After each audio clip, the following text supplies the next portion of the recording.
Ser podcast. La Ventana, con Marta del Vado.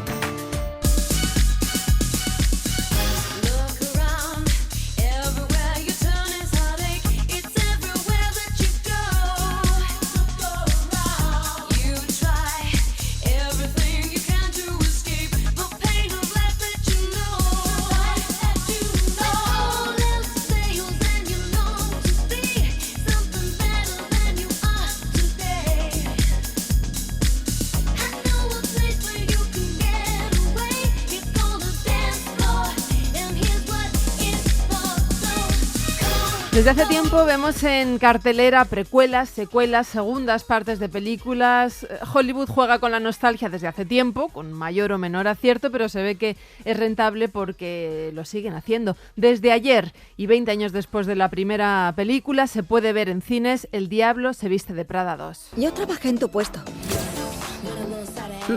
Fui a la Semana de la Moda de París. Llevé prendas de Chanel de ese año. ¿Aún tienes todo eso? En esta segunda parte de la película que protagonizan Meryl Streep y Anne Hathaway, nos lleva a preguntarnos por las segundas partes. ¿Son solo una forma de hacer dinero o están justificadas?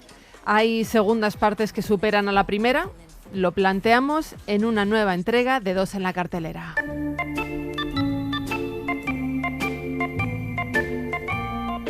Dos en la cartelera, con Pepa Blanes y José Manuel Romero. Pepa, José, buenas tardes. Hola, ¿qué tal? Muy bien. ¿Sois vosotros de los nostálgicos que no se pierden las segundas partes? No, las vemos por obligación. Básicamente. Nos has pillado, las vemos por trabajo. Es verdad que, a ver, es que es ya demasiado, ¿no? La nostalgia, porque películas de animación en acción real, musicales, no sé, cosas que resucitan que tú creías que estaban enterradísimas, y luego porque hay algo bonito, que cada obra es hija de su tiempo, ¿no? Y del momento en el que se hizo y del recuerdo que guardas. Entonces es todo demasiado reciclado. Y hay muchas obras maestras, o sea, El Padrino, sí. Bueno, El Padrino es una cosa, ¿no? Y habla de un momento, pero también sigue hablando del presente. O sea, los grandes clásicos continúan hablando, no hace falta reactualizarlos. Y entonces esta reactualización que vemos ahora, salvo en muy pocos casos, me da la sensación que es hacer caja algo muy capitalista, ¿no? Es vender por vender, y entonces ahí no, capitalismo no. Bueno, tiene el llevar, ¿no?, a una nueva generación con sus padres al cine, las películas. Que las repongan las originales. Claro, bueno, se guarda eso. Pero es verdad que hay tendencia, porque además del Diablo viste de Prada, también en septiembre se estrena prácticamente Magia 2 con Sandra Bullock y Nicole Kidman. Y luego también comentábamos, Pepa y yo, que está el efecto contrario. Nosotros vimos Kill Bill en dos partes en su día, principios de los 2000, y luego cuando se distribuyó en DVD.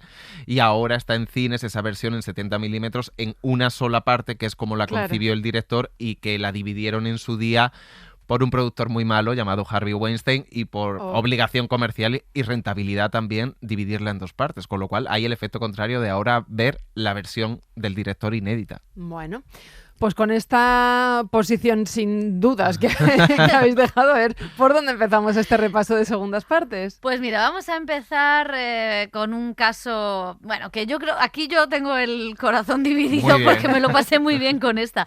Vamos a empezar por Top Gun Maverick. You shake my nerves and you rattle my brain. Too much love drives a man insane. You broke my will, but what a thrill. Goodness gracious, balls of fire. Es que hay excepciones. Hay excepciones, Tom Cruise es una de ellas. No, bueno, yo creo que también por lo que significó y por la forma de hacerlo y de reírse un poco también de sí mismo, ¿no? Y de, bueno, pues todos los tópicos que hay en torno a Tom Cruise y a este personaje de Top Gun. Segunda parte de la película se estrenó, la película original, en el 86, y 40 años después, pues el actor aceptó volver a ponerse con el mismo cutis el traje de piloto. Buenos días. El manual del F-18. Contiene todo lo que ellos quieren que sepan de su avión. Supongo que se conocen el manual de cabo a rabo. Desde luego. Sí. Enterito. Así es. El enemigo también. Ya empezamos. Pero lo que él no sabe son sus límites. Yo pretendo encontrarlos, ponerlos a prueba y rebasarlos. Empezaremos por lo que ustedes creen que saben. En esta entrega pues era destinado a la Academia de Top Gun para entrenar a los jóvenes cadetes pilotos en una peligrosa misión, y sí que tiró de nostalgia también como productor, ¿no? Que sacó la billetera con la presencia del fallecido Val Kilmer, con el reencuentro con Jennifer Connelly y con muchos guiños a la primera. La película se convirtió en un fenómeno con más de 1.500 millones de dólares de recaudación y con Tom Cruise como gran salvador de los cines en ese momento pospandémico, porque se negó a estrenarla antes en streaming, que es cuando estaba programado el estreno de esta película, con lo cual ya hay noticias de tercera parte. Claro, por eso decimos que, bueno, pues tuvo un buen motivo, era cuando los cines estaban muy en peligro. Ahora no es que estén demasiado mejor, pero bueno, la cosa ha avanzado después de la pandemia y él decide hacer esta película y evidentemente pues hay un objetivo de lucrarse, no vamos a poner, pero también hay un objetivo de salvar a las salas, ¿no? Y eso aquí lo defendemos. Vamos con la siguiente. Why do birds suddenly appear every time you are near, just like me? Tenemos también el ejemplo contrario, una película del mundo de los cómics y los superhéroes que da el salto a los circuitos de prestigio. Joker ganó el León de Oro en el Festival de Venecia, algo inédito, con Lucrecia Martel en el jurado, y Joaquín Phoenix ganó con esta película, con esta interpretación, su primer y único Oscar. ¿Pero qué ocurrió? Que se decidieron hacer una segunda parte musical. Si mis amigos pudieran verme ahora. La primera vez que vi al Joker, cuando te vi con Murray Franklin, mientras te veía no podía dejar de pensar: ojalá este tío le vuele la cabeza.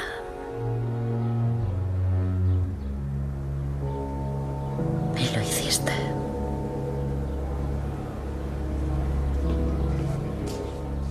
Y por primera vez en mi vida dejé de sentirme tan sola.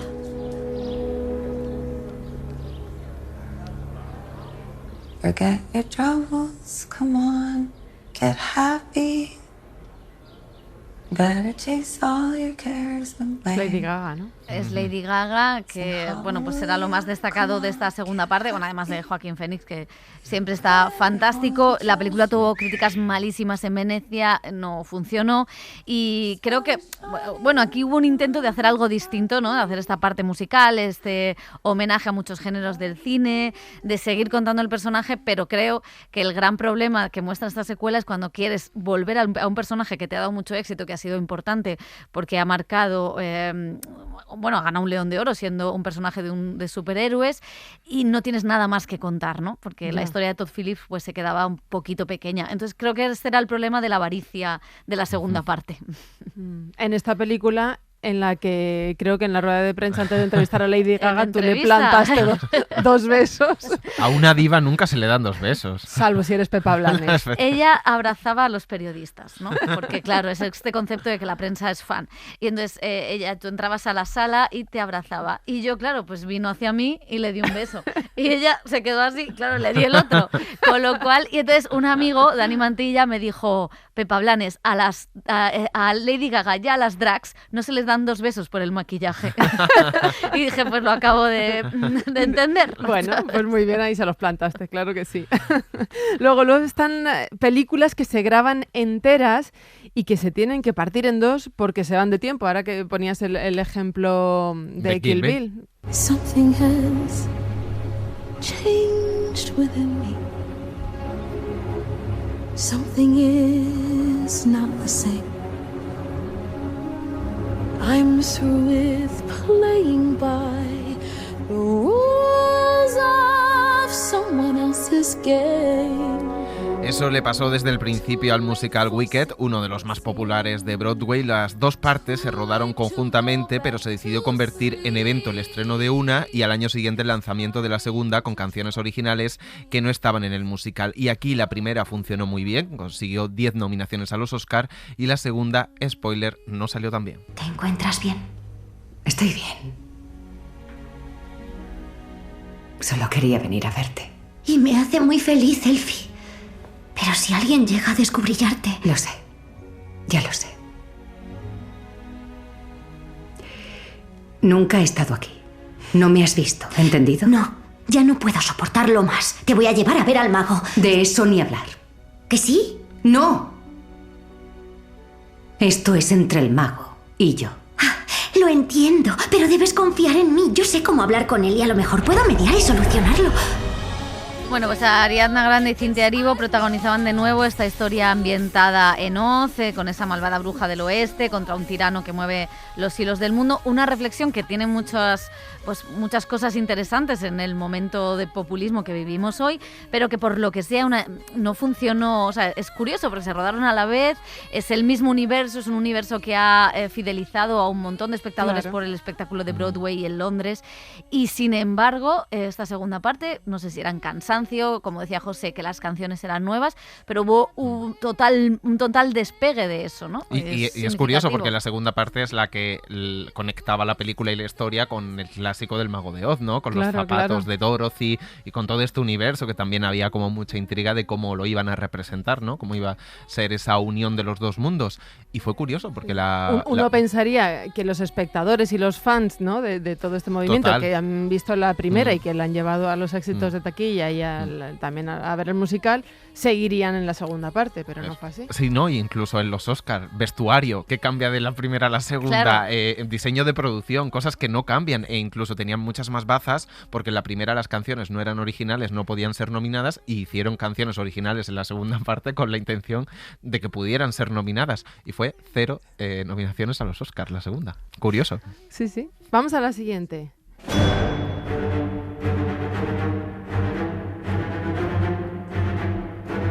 Porque se pueden hacer dos partes por el tiempo, porque se va el tiempo, y por algo más. Bueno, o sea, esta es la fantasía capitalista de Pepa. Se puede dividir en dos el final de una saga para reventar la taquilla directamente, que eso es lo que hicieron en Marvel con los Vengadores. Es difícil no perderse en las fases de ese universo cinematográfico, pero los superhéroes vivieron su esplendor en la pasada década y se cerró en 2019 con Vengadores Endgame, la última gran superproducción antes de la pandemia. Hace 5 años perdimos. Todos. Perdimos amigos. Perdimos familia. Perdimos una parte de nosotros. Hoy tenemos la oportunidad de recuperarlo todo. Conocéis vuestros equipos y vuestras misiones. Conseguid las gemas, recuperadlas. Un viaje cada uno, sin errores, sin segundos intentos. La mayoría vamos a lugares que conocemos. Eso no significa que sepamos qué nos espera. Tened cuidado. Cuidad unos de otros. Es la lucha de nuestra vida. Y vamos a ganar. Cueste lo que cueste. Bueno, pues unos años antes se había estrenado Vengadores Infinity War y, bueno, es verdad que podrían funcionar como dos películas independientes, vas al cine, las ves y lo notas, pero claro, el arco narrativo y el objetivo de la trama es el mismo, ¿no? Y cierran ese final para aguantar, que esto quizá tiene que ver con la serialidad televisiva y esta cosa de aguantar, y así sacó un poquito más de dinerito en la taquilla de la próxima película, cosa que también fue cierta porque las dos recaudaron cerca de 5.000 millones de dólares y fueron, pues, son dos de las películas más taquilleras de la historia. ¿Qué haríais con 5.000 millones de dólares? Se me ocurre unas cuantas cosas. No estar aquí un 1 de mayo, por ejemplo. Ven, este es un caso que sí funcionó, segundas partes, y en esta... Pues vamos a seguir con la ciencia ficción porque hemos tenido ya 2 partes de Dune y ahora habrá una tercera que funciona también como secuela, pero pasados unos años y basada en otro libro de Frank Herbert, pero sí hay un clásico de la ciencia ficción, quería decir, es Blade Runner, la película del 82 de Ridley Scott, 82, madre mía. Que imaginaba pues esas ciudades inhabitables a finales del siglo XX y lanzaba a los hombres al espacio, a esas colonias con replicantes. El mundo gira en torno a un muro que separa clases. Di que no existe ese muro y habrá una guerra. O una masacre. No has visto nada. ¿Lo has comprendido? Sí, señora. Mantener el orden es mi trabajo. Es lo que hacemos, mantener el orden. ¿Lo borro? Elimínalo todo. ¿Incluso al niño? Todo rastro. Bueno, pues en 2017, precisamente al director de Dune, el canadiense Denis Villeneuve, se le ocurrió rescatar este universo y actualizarlo en Blade Runner 2049, con Harrison Ford de nuevo, con Ryan Gosling, Ana de Armas en el reparto. No funcionó como la primera, de hecho tuvo bastantes malas críticas, pero bueno, es cierto que él tiene este objetivo, Denis Villeneuve, que empezó con un cine muy autoral, con Incendies, que es maravillosa, y de repente lo que está haciendo es dar como... Esto es curioso, ¿no? Que no digo que esté mal, pero es su mirada sobre grandes clásicos. O sea, ya hubo un Dune, pero ahora te quiero decir yo cómo sería mi Dune, ¿no? Y tiene todo el derecho. O ya hubo un Blade Runner, pero ahora yo te voy a decir cómo haría yo Blade Runner, ¿no? Y ahora tiene más. Y a una escala cada vez más grande. Entonces, bueno, esto también es de... Yo quiero contarte, yo quiero estar ahí también, ¿no? El silencio del monte va preparando un adiós. La palabra que se dirá. Venga, ¿con cuál cerramos? Hombre, bueno, es el 1 de mayo. Esto es un guiño, Pepa, con uno de nuestros dípticos favoritos. Es un poco el caso de Kill Bill, historia dividida en dos partes por el metraje tan largo y porque el estreno comercial era mejor así. Es la película del Che Guevara de Steven Soderbergh con Benicio del Toro, que ganó el premio a Mejor Actor en Cannes. En el festival sí se proyectó en una sola parte. Hoy es un día perfecto para el que quiera abandonar la guerrilla. Tal vez no exista otra oportunidad como esta en semanas. Vamos a ver. El que quiera salir de la tropa, que dé un paso al frente. Quiero que sepa que no me voy porque tenga miedo, porque tengo unos dolores. Usted es un pendejo, cállese la boca. Mi vieja está enferma. Usted es un pendejo. Ustedes tienen que entregar ahora todo lo que le pertenezca a la tropa. Manga de cagones. Tienen 30 minutos para salir de acá. Si vuelven a caer en nuestras manos, serán considerados desertores. Israel, Roberto, sáquenlos. Bueno, pues no me puedo imaginar ese Cannes viendo esto tan largo. El yo. tiempo Casi que 5 podrías horas. perder. Bueno, en las salas pues vieron primero el Che, el argentino, que se centraba en la Revolución Cubana y el derrocamiento del dictador Batista, y luego Che Guerrilla, donde pues, se contaba el alcance de su figura internacionalmente. Y por cierto que en este Festival de Cannes hay un documental sobre el Che con voz de Benicio del Toro, es bonito, con imágenes inéditas de esos guerrilleros una vez es asesinado el Che, y esos guerrilleros volviendo de Bolivia intentando pasar a Chile. Son imágenes inéditas que han encontrado y las va a contar Benicio del Toro. Qué bonito. Bueno, Pepa, José, muchísimas gracias. A ti. Pasadlo bien este fin de semana. Sí.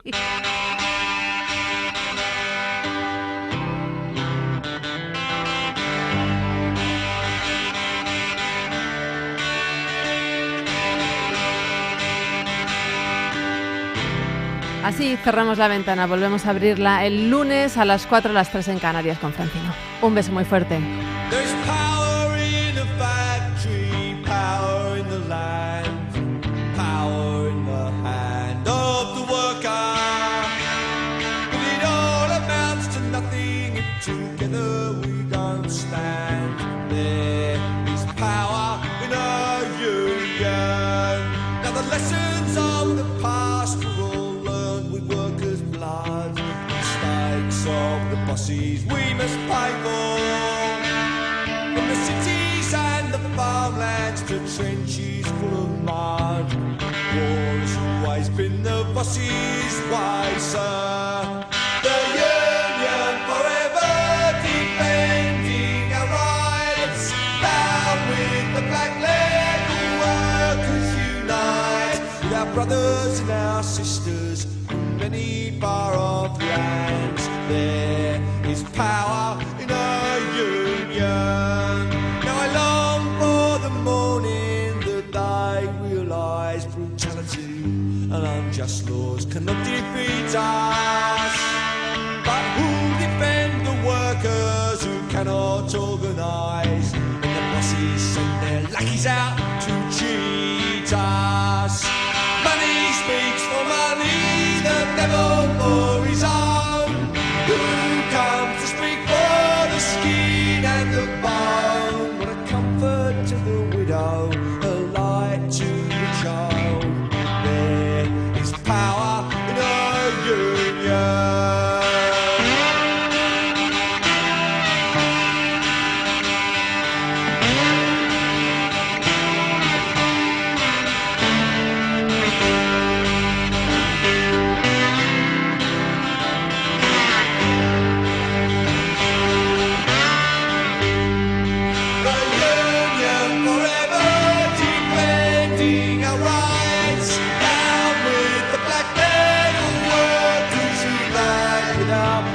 brothers and our sisters, together we will stand. There is power in a union. Para no perderte ningún episodio, síguenos en la aplicación o la web de la SER, Podium Podcast o tu plataforma de audio favorita.